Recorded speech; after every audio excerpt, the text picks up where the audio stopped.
Hello students, आज का जो हमारा ये वीडियो है वो कक्षा 8 मैथ का वीडियो बनाने जा रहे हैं।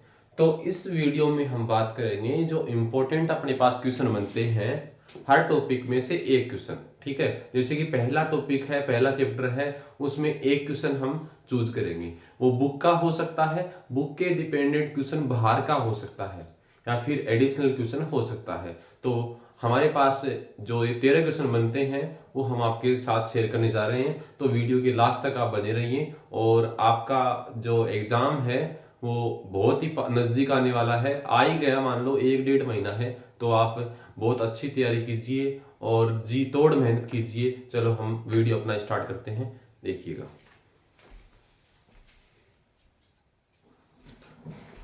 हमारा इस वीडियो का पहला जो क्वेश्चन है वो आपके सामने उपस्थित है, देखिएगा सामने। निम्नलिखित को सरल कीजिए। पहले वाला टॉपिक है 1.1, उसके डिपेंडेंट ये क्वेश्चन है। तो हमें सरल करना है, सोल्व करना है इसको। तो बोर्ड मास नियम जानते हो, सबसे पहले ब्रैकेट सोल्व करना है, उसके बाद डिवाइड, फिर मल्टीप्लाई, फिर प्लस या माइनस। हम देखिएगा पहले वाला क्वेश्चन में क्या आएगा, ये ब्रैकेट है। तो ब्रैकेट को हम सोल्व करते हैं, देखिएगा। तो 5 × 2 डिवाइड बाई, ये सेम रख दिया मैंने, ब्रैकेट के अंदर जो है वो 2 से 2 कैंसिल हो गया, तो 7/3 आ गया, ब्रैकेट के अंदर ये आ गया। चलो अब क्या करेंगे, इस डिवाइड को मल्टीप्लाई में चेंज करेंगे। तो 5 × 2, इसको करेंगे मल्टीप्लाई, और 3/7। ठीक है, ऊपर वाले को मल्टीप्लाई कर देंगे। 5 × 2 = 10, 10 को 3 से करें 9, कितना आएगा, 13/7। ये इसका आंसर है। ठीक है, उसके नेक्स्ट देखिएगा, 2 + 3, 2 + 3, 2 + 3 -1 मल्टीप्लाई। अब देखो डिवाइड, पहले हम डिवाइड, इनसे ब्रैकेट नहीं है, तो ब्रैकेट नहीं है तो हम सीधा किस पे आएंगे, डिवाइड पे। तो डिवाइड को क्या करेंगे, मल्टीप्लाई में चेंज करेंगे। 2/3 + 1, 3 से 3 कैंसिल हो गया है। फिर क्या करेंगे, यहाँ पे क्या बच गया, 1। तो चलो 2 × 3 माइनस, एक को एक से मल्टीप्लाई करेंगे तो क्या आएगा, 1, और फिर 2 से करेंगे तो 2 आएगा, यहां +1। इस 2 से 2 कैंसिल हो गया है, तो क्या आएगा, 3 + 1, तो आंसर आएगा इसका 4। ये अपना पहला क्वेश्चन था, बहुत आसान है, 7th क्लास में भी आता है, 6 में भी, छोटी क्लासों में से ही स्टार्ट हो जाता है, और ये 8th क्लास में भी हम इसको इंपॉर्टेंट मान सकते हैं। सिंपल में है, ऑप्शन वाले क्वेश्चन में ऐसा आ सकता है।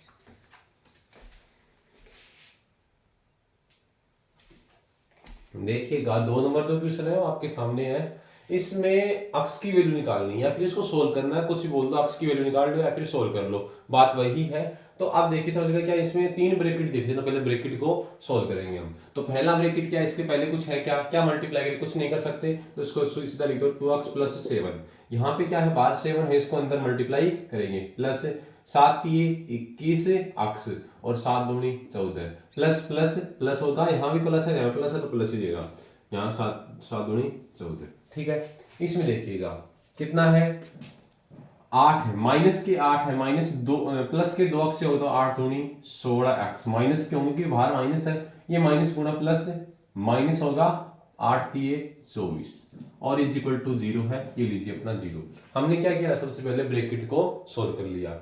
अब जो सेम टर्म है, सेम पद है, उसको प्लस कर देंगे, और माइनस होने वाली को माइनस कर देंगे। तो यहाँ पे देखो, ये अक्स है, ये अक्स है, और ये अक्स है, ये 21 और 2 23 अक्स है, 23 और 16 माइनस की है। तो देखो 23 तो प्लस की अक्स है, माइनस की 16 अक्स, ये हो गई। नहीं, 7 और 14 21, ये 21 है, और प्लस में 21, माइनस में 24 इज इक्वल टू 0 अपने पास। तो यहां पे बताओ कितना शेष रहेगा, 13 में से 6 माइनस करेंगे तो 7 अक्स। ठीक है, 7 ही हो ना, प्लस यहां पे देखो 21 प्लस का है, ये माइनस का है, तो मतलब माइनस की संख्या बड़ी है, तो आंसर माइनस में आएगा। और कितना आएगा, 24 में से 3 कम कर, 21 कम करो, कितना आएगा, 3 इज इक्वल टू 0। यहाँ पे जो आया अक्स की value 7 x is equal to 3, और अक्स इज इक्वल टू 3/7। ये आपका जो फाइनल आंसर है, इसकी अक्स का वैल्यू आ गया, या फिर इसको आप सोल्व करके बोल सकते हो, इसको सोल्व कर दिया हमने। ठीक है, इसका नेक्स्ट क्वेश्चन अभी हम करते हैं।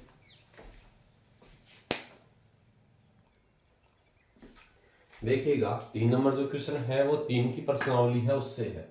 इसमें दे रखा है अक्स वाई का मान ज्ञात कीजिए यदि एबीसीडी क्या है, समांतर चतुर्भुज। अब एबीसीडी समांतर चतुर्भुज है तो उसकी आमने सामने की भुजाएं क्या होगी, समांतर होगी और बराबर होंगी। तो यहां पे ए बी बराबर क्या है, सी डी, व ए डी बराबर बी सी है। ये इसके बराबर है, ये इसके बराबर, तो रख दीजिए वैल्यू। आप देखो यहां पे रखें 3 अक्स इज इक्वल टू 18 है, तो अक्स इज इक्वल टू कितना आएगा, अक्स इज इक्वल टू कितना आएगा बताओ, 18/3 बराबर 6। अक्स का मान कितना आया 6। यहां पे देखो 3y - 1 is equal to 26, y की वैल्यू निकालनी है, 3y is equal to 26 plus 1, ये माइनस का था 1 तो उस हट जाएगा तो प्लस का, और y is equal to 27/3 is equal to 9 आ जाएगा। सिंपल सी थी, y इज इक्वल टू 9। ये लीजिए आपका आंसर है। बड़ा सिंपल क्वेश्चन है पर थोड़ा ध्यान दीजिए तब सिंपल हो जाएगा, वरना बहुत हार्ड दिखता है कि क्या करें इसमें। ठीक है,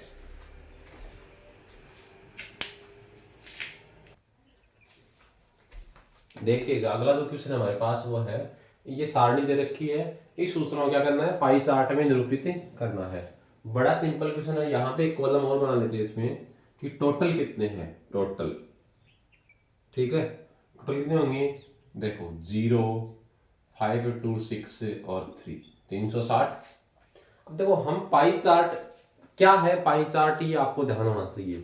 तो पाई चार्ट मतलब होता है एक वर्त में आपको केंद्र मिलेगा और केंद्र एक लाइन खींचनी है, और अब जितना जितना पार्ट इनके हिस्से में आता है उतना उतना हम उनके ड्रॉ कर देंगे। अब कितना पार्ट है हमें, मुझे ये पता है, आपको भी पता है कि ये जो पार्ट है वो 360 डिग्री कोण बनाता है।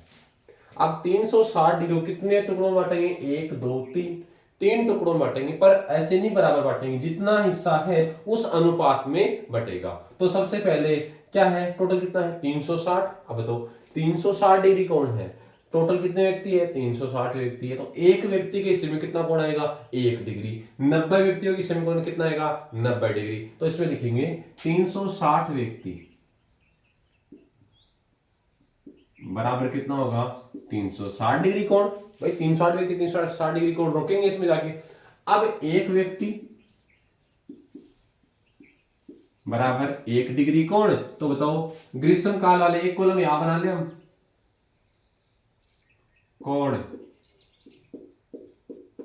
अब कोण इसमें बताओ इसका कितना होगा 90 व्यक्ति का 90 डिग्री। अब यहाँ पे सोल्व भी कर सकते हैं, ये आसान सा क्वेश्चन है तो हम सोल्व नहीं करेंगे, सीधा लिख देंगे 120 डिग्री और 150 डिग्री।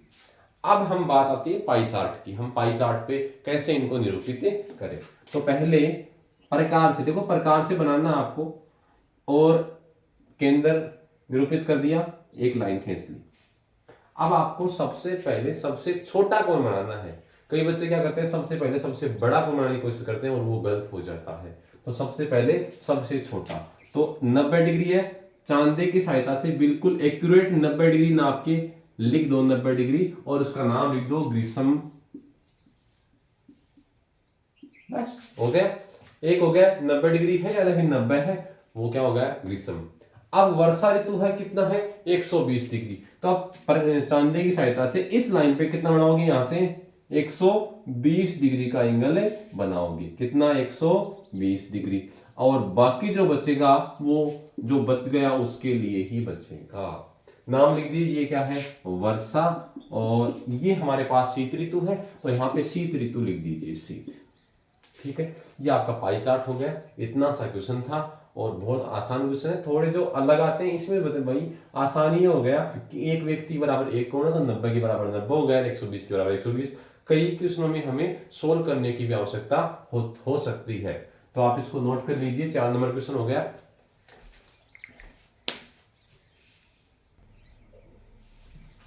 देखिएगा क्वेश्चन नंबर जो 5 है वो ये है, अपने 4 के टॉपिक में से है 5 का क्वेश्चन।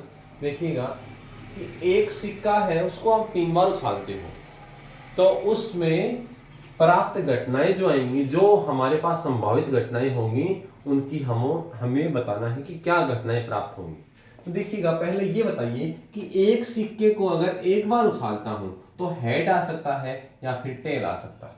ठीक है, अगर मैं 2 बार उछालता हूं तो हमारे पास पहले पे हेड, दूसरे पे हेड, पहले पे हेड, दूसरे पे टेल, या फिर पहले के टेल और दूसरे पे हेड, या फिर टेल टेल। ये हमारे पास 4 घटनाएं हो सकती है 2 बार उछालने पर। इसका मतलब घटनाएं यहां पे कितनी थी, 2 घटनाएं, यहां पे कितनी हो गई, 4। ठीक है, इसका मतलब 2 की पावर है 2 हो गई। अरे भाई 2 की पावर 1 बराबर 2, एक बार उछाला तो 2 की पावर 2, 2 बार उछाला है तो एक बार उछालने में जितनी घटनाएं होती हैं उसकी पावर 2 कर दी हमने। इसका मतलब आप 3 बार जब उछालोगे तो 2 की पावर 3 इज इक्वल टू कितना आएगा, 8 घटनाएं आएंगी। आएंगी कि नहीं आएंगी? अब यहां पे 8 कौन कौन सी आएंगी वो हम यहां पे सोल्व करेंगे। देखिएगा, मान लीजिए पहले पे हेड आ जाए, दूसरे पे हेड, तीसरे पे हेड। ठीक है, चलो पहला फिक्स कर दिया, और ये चारों घटनाएं हेड में भी आ सकती है, ये चारों घटनाएं टेल में भी आ सकती है। भाई पहला हमने हेड फिक्स कर दिया तो हेड के साथ ये भी आ सकता है, और ये भी आ सकता है, और हेड के साथ में ये अगले वाला भी आ सकता है, और हेड के साथ में ये टीटी भी आ सकता है। आ सकता नहीं आ सकता? अब बताओ, टेल के साथ भी आ सकते नहीं? टेल एच एच आ सकता है, टेल एच टी आ सकता है, और टी टी एच आ सकता है, और टी टी टी ये आ सकते हैं। काउंट कीजिएगा, 1 2 3 4 5 6 7 8, 8 घटनाएं हमारी हो चुकी है। इसके अलावा अगर आपको कोई घटना मिलती है, बन पाती है, तो आप हमारे कमेंट बॉक्स पर, वीडियो के कमेंट बॉक्स पर कमेंट करके जरूर बताएं। हमको भी पता चले कि भाई नई कोई घटना और भी बन सकती है क्या। ठीक है, जो भी बच्चा हमारा ये वीडियो देख रहा है वो कोशिश करेगा कि इन घटनाओं के अलावा भी कोई घटनाएं बन सकती है। अगर बन सकती है तो वो वीडियो के कमेंट बॉक्स में जाकर जरूर ये वो घटना हमारे पास पहुंचाए। चलो, ये क्वेश्चन हमारा कंप्लीट हो गया। घटनाएं 3 बार पूछी थी, ये 8 घटनाएं हो गई, और छठा क्वेश्चन अभी हम करेंगे। देखिएगा, जो अगला क्वेश्चन है, भाग विधि से वर्गमूल ज्ञात कीजिए। तो पहला ये है 77 44, और दूसरा है 590 5929। तो अब इनमें क्या करना है, कौन सी विधि से, भाग विधि से। तो भाग विधि, विधि 2 है गुणनखंड की, एक वो वर्गमूल की, एक गुणनखंड विधि और एक भाग विधि। इसको किससे करना है, भाग विधि से। अगर आपको एग्जाम में पर्सनली नाम दे दिया भाग विधि तो आप भाग विधि से ही इसको सोल्व करोगे। यार, या बोलते कि निम्नलिखित के वर्गमूल ज्ञात कीजिए, तो आपकी चॉइस है, आप जिससे करते हो, भाग विधि से करते हो तो अच्छी बात है, उस गुणनखंड से करते हो तो भी अच्छी बात है, दोनों से ही आपको नंबर मिल जाएंगी। अगर पर्सनली आपको कह दिया गया है कि भाग विधि से कीजिए तो इसको भाग विधि से ही सोल्व कीजिएगा। देखिएगा सामने, पहला क्या है, स्वतंत्र भाग विधि क्या बोलती है, ये लोग भाग जैसा बना लेते हैं। आप क्या करेंगे, राइट साइड से, इस साइड से हम जिस हाथ से लिख रहे हैं उस साइड से हम पैर बना चलेंगे इसका, पहला और दूसरा। पॉइंट यहां पे लगेगा तो पॉइंट के आगे से करना है, पॉइंट 0 आगे वाले, पॉइंट के इधर वाले क्या कर देंगे, इधर से करेंगे। ठीक है, पॉइंट के साथ, पॉइंट से स्टार्ट करेंगे। ठीक है, अब क्या करेंगे, पहले वाला जो पैर है, जोड़ा है, उसकी तुलना किससे करेंगे, 1 का स्क्वायर कितना होता है, 1, 2 का स्क्वायर 4, 3 का स्क्वायर 9, 4 का स्क्वायर 16, 5 का स्क्वायर 25, 6 का स्क्वायर 36, 7 का स्क्वायर 49, और 8 का स्क्वायर 64, और 9 का स्क्वायर 98, और 10 का स्क्वायर 100, जो हमारे पास इस वर्गमूल में कभी काम में नहीं लेना है। अगर आपका 10 का स्क्वायर आप यूज कर रहे हो तो पहले आपने कुछ ना कुछ गलत किया है। ठीक है, ये हमारे पास इतने स्क्वायर, 0 भी आएगा, कभी कभी 0 से भी करेगा। ठीक है, अभी आगे नहीं, अभी चाहिएगा, इसमें तो नहीं चाहिए। अब देखो, हमारे पास जिनके स्क्वायर या तो क्या होना चाहिए 77 आनी चाहिए या फिर इससे छोटा। देखो 9 का स्क्वायर कितना होगा 81, तो इससे चला गया, तो इससे पहले वाला क्या है 64, स्क्वायर कितना है 64, या तो इससे छोटा हो स्क्वायर या फिर इसके बराबर हो। तो 8 का स्क्वायर है, छोटा है, बराबर है नहीं इसमें, तो एक संख्या को एक जगह, दो जगह, तीन जगह लिखेंगे। यहां पे करेंगे बाहर की तरफ क्या करेंगे प्लस, यहां पे इसका स्क्वायर लिख दो 64, यहां पे अंदर क्या करेंगे माइनस करेंगे, तो माइनस करेंगे तो कितना आएगा 3 1 आ गया। यहां पे बाहर क्या करेंगे प्लस, तो 8 1 8 8 16, ठीक है। यहां पे कितना उतार लिया 44, हम आगे वाला पूरा पेड़ उतारेंगे, पूरा एक जोड़ा उतारेंगे यहां पे। अब देखो इसको कितने से गुणा करें, यहां पे 16 को 2 लिखेंगे तो 2 से गुणा करना पड़ेगा, तो और 16 को 4 लिखेंगे 4 से करना पड़ेगा, 16 को 8 लिखेंगे तो 8 से ही गुणा करना पड़ेगा। तो बताओ इसको गुणा करेंगे कितना आएगा, 4 चौक 16, 6 चौक 24 और 1 25 और 4 2 6, 656, यहाँ पे तो 1300 है, तो 8 से करके देखते हैं, 8 8 अंठी 64, 6 4 और ये हो जाएंगे 13, आ रहे ना 13 44, तो कितना आया 8, 8 से क्या ना 8 8 और 8, माइनस करो, यहां पे आप प्लस करके लिख सकते हो, यहां भी 0 आ जाएगा, आगे हमारे पास पेड़ है नहीं तो इसको आप करो चाहे सोल्व मत करो, क्योंकि आगे हम वो भाग तो इसमें भाग भी यूज कर नहीं रहे, तो यहां तक अपना जो आंसर है वो 88 आ गया। इसका वर्गमूल जो होगा वो कितना होगा 88। इसका बताइएगा, इसका हम सोल्व करते हैं कौन सी विधि से, भाग विधि से। ये लीजिए वही हमारा तरीका है, पहले पेड़ बनाओ, पहले वाला जोड़े का जो स्क्वायर है वो या तो इसके बराबर हो या इससे कम हो, तो कितना है 7, तो 7 लिख दो, 49 लिख दो, यहाँ पे 10 बच जाएंगे, अगला जोड़ा यहाँ पे 7 7 प्लस 7 दूनी 14, मैंने कितने काम कर दिए 7 7 3 जगह लिख दिए, 7 7 49, इसका वर्ग लिख दिया, माइनस कर दिया, 59 में से 49 गए तो 10 बच गए और आगे वाला जोड़ा उतार लिया, ठीक है। यहां पे क्या लिखें कि इनसे या तो क्या आए बराबर आए या फिर इससे छोटा आए। देखो इसके छोटा आ सकता है, अगर ज्यादा लिख दिया बड़ा लिख दिया तो आपके आंसर गलत आएंगे। तो यहाँ पे 7 7 7 7 7 49, आप गुणा करोगे तो ये संख्या आएगी, ठीक है। प्लस यहाँ पे प्लस करो तो 7 14 15 1, ठीक है। यहाँ पे क्या आएंगे 0, तो ये इसका क्या आया वर्गमूल स्वतंत्र, ठीक है। समझ में आया होगा, तो आप इसको नोट कर लीजिए और आगे वाला जो क्वेश्चन हम अभी करेंगे।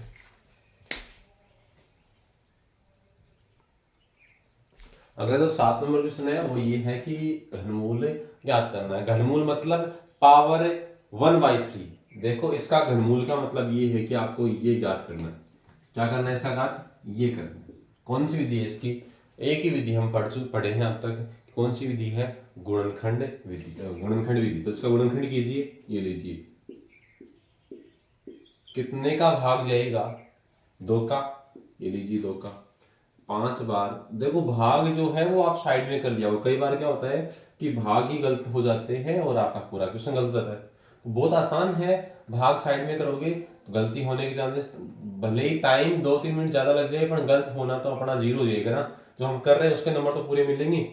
आ गया 2 और 4, वापस 2 से जा रहा है क्योंकि इकाई का अंक कितना है 4 है, इकाई का अंक 2 4 6 8 और 0 हो तो 2 का भाग जाता है। तो इसमें कितने में जाएगा 2 बार उतार लिया 1 3, 6 बार उतार लिया 1 6 और 2, फिर वापस 2 का जा रहा है 1 बार 3 बार 3 बार और 1 बार। अब बताओ कितने का जा रहा है, सोचो और बताओ कितने का 1 3 3 1। देखो 1 और 1 2, 6 और 2 8, मतलब 3 का तो नहीं जाएगा हमारे पास। सोचो और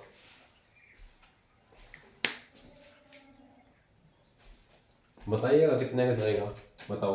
5 का नहीं जाएगा, 7 का दे के देख लीजिए, 7 का भी शायद तक नहीं जाएगा, और फिर क्या आएगा 11 का, तो 11 का दे के देखो, देखिए 11 का जा रहा है 11 कम 11 11 कम 11 बच गए 2, उतार ली 3, 11 दूनी 22, एक और एक, चलो 11 का जा रहा है, ये लो 11, यहाँ पे कितने आएंगे 121, वापस 11 का जाएगा 11 बार, और वापस 11 का जाएगा एक बार। तो हमारे पास जो आया है इसका घनमूल देखिएगा, यहाँ लिखूंगा 10648 is equal 2 multiply 2 multiply 2 multiply 11 multiply 11 multiply 11। अब इसमें जोड़े कितने कितने बनाएंगे, 3 3 के, 1 और 2, इसमें से एक 2 निकालेंगे, इसमें से एक 11 निकालेंगे, दोनों में मल्टीप्लाई करेंगे कितना आएगा 22। इसका मतलब इसका जो आया है वो कितना आया है 22, घनमूल कितना आया है 22। सेकंड क्वेश्चन है, बहुत आसान सा है, इस तरफ कर लेते हैं हम, ये लीजिएगा कितना है 27 और 30, कितने जा रहा है 2 का जा रहा है क्या, देखो 2 का। सबसे पहले सबसे छोटी संख्या को देना है, 2 से स्टार्ट करना है, फिर आगे बढ़ते रहेंगे। 2 का कितने में जाएगा, एक बार, ये लो ठीक है, 3 बार, एक 5 बार हो गया। फिर 2 का जा रहा है, ये लो 2 का 2 बार दे देंगे, बताओ 6 बार, फिर 7 बार, बच गया 1, फिर बच गया 1, फिर 5 बार, फिर 0, हो गया इतना। आगे बताइएगा, वापस 2 का जा रहा है, ये लीजिए 2 का 2 बार नहीं 3 बार जाएगा, 3 बार, फिर जाएगा इसका 3 बार, फिर 1 बच गया, फिर 7 बार जाएगा, फिर 1 बच गया, फिर 5 बार जाएगा, हो गया। अब बताओ, अब 3 का जा रहा है क्या, देखो 3 3 6, 6 5, 6 और 5 11, 11 और 7 18, मतलब 3 का भी जा रहा है, ये लीजिए 3, 3 एकम 3, 3 एकम 3, 3 दूनी 6 और 3 पंजो 15, 5 और 2 7, 7 और 1 8 1 9, 3 का जा रहा है वापस, 3 3 दिए 9, बच गए 2, उतार दिए 2, 3 7 21, बच गया 1, 3 पंजो 15, ठीक है। 5 और 3 8, 8 और 7 15, वापस जा रहा है 3 का, ये दीजिए 3 एकम 3, 3 दूनी 6, 3 पंजो 15। अब बताओ 3 5 और 1 6, 6 2 8, 3 का नहीं जा रहा, फिर 5 का जाएगा 5 25 बार, फिर 5 का 5 बार, और फिर 5 का 1 बार। तो इसमें भी जोड़ी बनाएंगे, तो देखो इसको लिखेंगे 27 is equal to 2 multiply 2 multiply 2 multiply 3 multiply 3 multiply 3, 5 और 5 और 5, 3 बार 5 है, 3 बार 3 है, 3 बार 2 है, तो एक तो 2 निकल जाएगा, एक 3 निकल जाएगा, और एक 5 निकल जाएगा। तो इसका घनमूल कितना होगा, घनमूल बराबर है 5 3 15 दूनी 30, 30 आएगा इसका घनमूल। आसान था, बिल्कुल दिख रहा है कि 27 से कितना होगा 3, और 3 जीरो है तो उसका कितना देगा 1, तो 3 और 1 0 लग जाएंगे।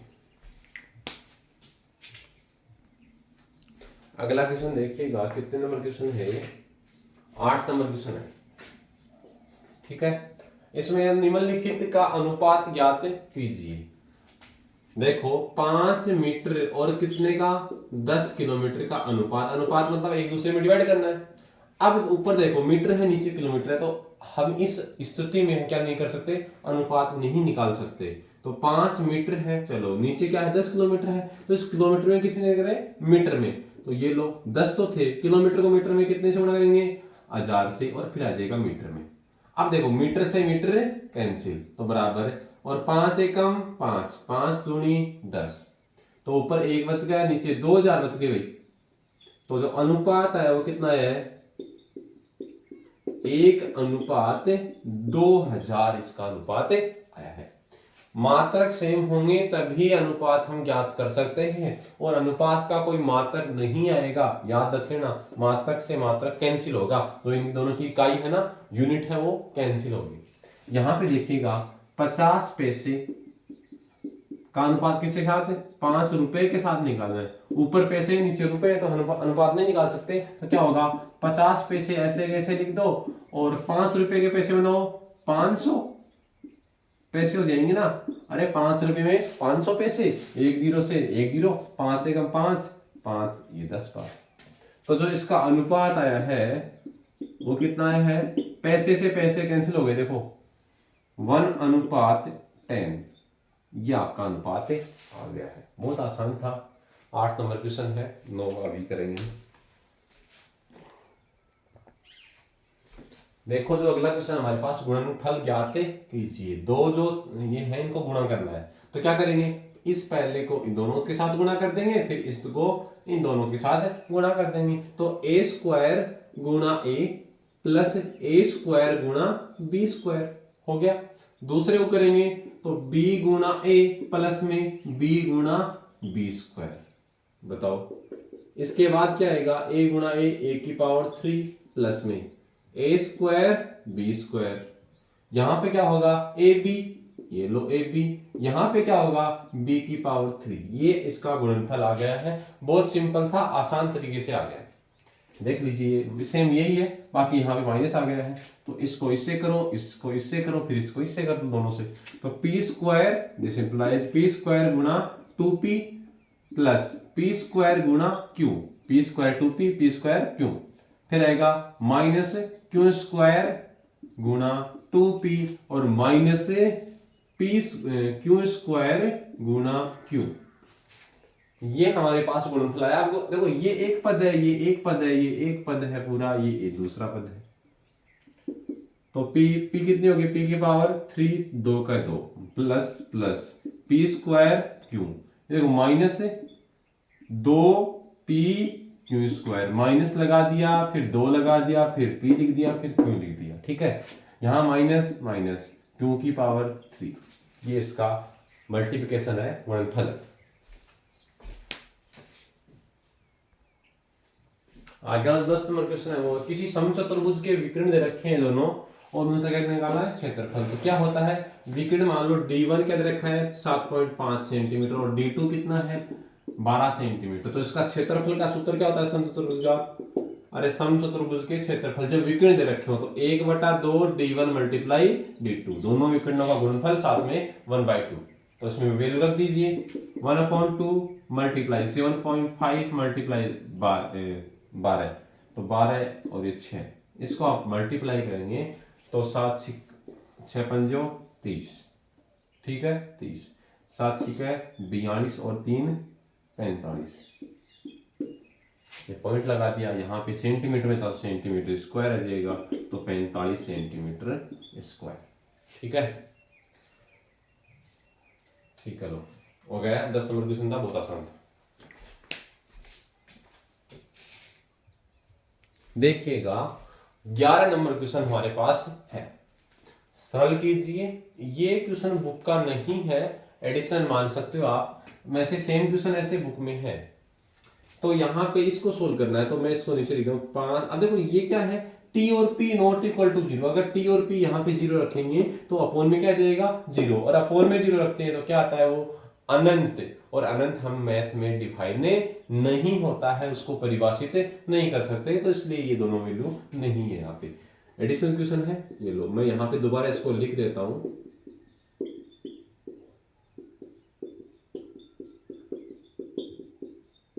सेम वापस लिख दिया। अब देखो जहां पे अगर पावर प्लस में है, नीचे पावर प्लस में तो उसको ऊपर लेके जाओ, प्लस माइनस में है तो अगर ऊपर माइनस में नीचे ले जाओ प्लस हो जाएगी, और नीचे माइनस है तो ऊपर ले जाओ प्लस हो जाएगी। तो देखो ये नीचे वाली सारी माइनस में है ना, इसको ऊपर ले आओ, 10 की पावर 2 प्लस में हो जाएगी, t की पावर 5 हो जाएगी, गुना गुना और p की पावर 7 हो जाएगी प्लस में। नीचे ऊपर वाले नीचे ले आओ, 5 की पावर 2 गुना t की पावर 4 गुना p की पावर 5 थी तो प्लस की 5। ठीक है, इसको लिखूंगा मैं 10 गुणा 10 लिख सकता हूं इतना, और t की पावर 5 और p की पावर 7 नीचे लिखूंगा 5 गुणा 5 और t की पावर 4 गुणा p की पावर 5। 5 एकम 5, 5 दूनी 10, 5 एकम 5, 5 दूनी 10। तो कांस्टेंट वैल्यू है ये बताइए, 2 दूनी 4। यहाँ पे देखो t की वैल्यू कितनी है 4 है, 5 में से 4 कम कर तो 1 बच गई। यहाँ पे p की वैल्यू कितनी है 5 है, यहाँ पे कितनी है 7 है, 2 बच जाएगी। तो t की पावर 1 बच गई और p की पावर 2 बच गई। ये आपका इसका आंसर है। बहुत आसान था, एडिशनल क्वेश्चन है, नोट कर लीजिए।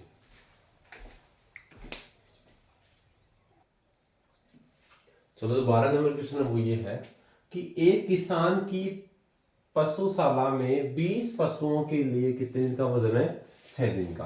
तो भाई 20 पशु है, उसको कितने दिन में खा जाए?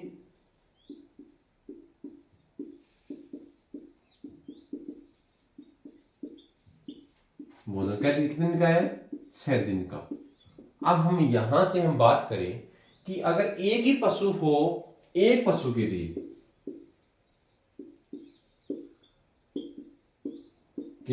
भोजन कितना दिन का होगा भाई? भाई 20 पशु 6 दिन में खा रहे हैं, तो एक पशु कितने खाएगा? 6 गुणा 20, 6 गुणा 20 दिन बराबर 120 दिन हो जाएंगे। अगर एक पशु रखते हैं तो कितने दिन में खाएगा उसको? 120 दिन में, एक पशु के लिए। अब देखो एक पशु है उसके लिए ये है, अगर आप 2 पशु लेके आओगे कितने दिन चलेगा? 60 दिन चलेगा, क्योंकि आधे आधे हो जाएंगे। और 3 पशु लाएंगे तो 40 दिन चलेगा। इसका मतलब हम भाग देंगे, 2 पशु 2 का भाग देंगे, 3 पशु है तो 3 का भाग देंगे, जितने पशु है उनको इसका भाग दे देंगे, हमारे पास वो दिन आ जाएंगे जितने दिन ये भोजन चलेगा उन पशुओं के लिए। तो हमारे पास देखो आगे ये लाइन हमने कंप्लीट कर ली है कि भोजन है। यदि इस पशुशाला में 10 से, देखो ध्यान से पढ़ना, 10 पशु और आ जाएं। पहले कितने थे? 20 थे, अब कितने आ गए? 10 और आ गए, तो कितने पशु हो गए? 30 पशु हो गए। आ जाएं तो यह भोजन कितने दिन प्राप्त होगा? तो बताओ 20 पहले थे, 30 ये हो गए, 10 ही आ गए, तो कितने हो गए कुल पशु? तो 30 पशुओं के लिए भोजन, 30 पशुओं के लिए भोजन। बताओ भाई एक पशु के लिए जितना होता है उसमें उसका 30 का भाग दे देंगे, तो यहां पे 120 बटा 30 कितना आएगा? 4 दिन चलेगा। वो जो पशुशाला में जो भोजन है वो 30 पशु के लिए कितने दिन चलेगा? 4 दिन, क्योंकि 10 पशु बढ़ चुके हैं। पहले 20 थे, अब कितने आ गए? 10 और आ गए, तो 30 पशु आ गए। बड़ा मजेदार क्वेश्चन है, तो आप नोट कर लीजिए। कई बच्चे क्या करते हैं, ये 10 पशु ही लेते हैं, बाकी 20 को भूल जाते हैं कि 10 पशु हैं तो कितना होगा? 10 का भाग देखिए 12 दिन कर देते हैं, तो वो आपका गलत है। क्वेश्चन को ध्यान से पढ़िएगा फिर आप सोल्व कीजिएगा।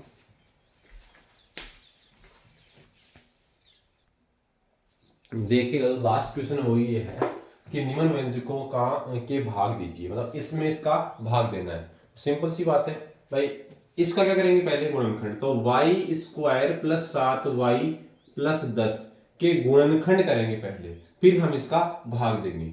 तो यहाँ पे देखो, पहले मैं इसके नीचे कर लेता हूँ गुणनखंड, यहाँ पे इस तरफ गुणनखंड और इस तरफ भाग कर लेंगे। तो y स्क्वायर, इसके 2 टुकड़े करेंगे, ऐसे करेंगे कि गुणा करने पर तो इन दोनों के गुणनफल के बराबर आए। इन दोनों को क्या करो? 10 y स्क्वायर आए गुणा करने पर, और जोड़ने पर वापस 7y ही बन जाए। तो कितने लिखेंगे? 5y प्लस 2y, 5 और 2 7, 5 दूनी 10, y स्क्वायर y स्क्वायर बन रहा है ना? ये लो, ये आ गया अपने पास। तो इसमें क्या कॉमन आएगा? पहले वाले 2 में, दूसरे वाले 2 में क्या आएगा? y प्लस 5, यहाँ पे कितना आएगा? प्लस 2, तो y प्लस 5, दोनों में क्या कॉमन आएगा? y प्लस 5 और y प्लस 2 बच जाएगा। इसमें y बच जाएगा, इसमें 2, y प्लस 5, ब्रैकेट बाहर आ गए दोनों की।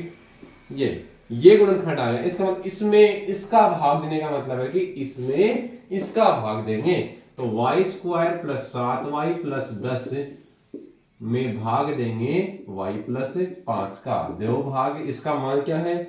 y प्लस 5 और y प्लस 2 बटा में y प्लस 5। अब देखो ये सिंपल वे से कट गया, तो y प्लस 2 इसका आंसर आ गया। तो सबसे पहले क्या करेंगे? इसका गुणनखंड कर लो, साइड में कर लो, या फिर यहां भी कर सकते हो आप, और फिर हम काट के इसको y प्लस 2 जो आंसर आया वो y प्लस 2 वैसे इसमें होगा।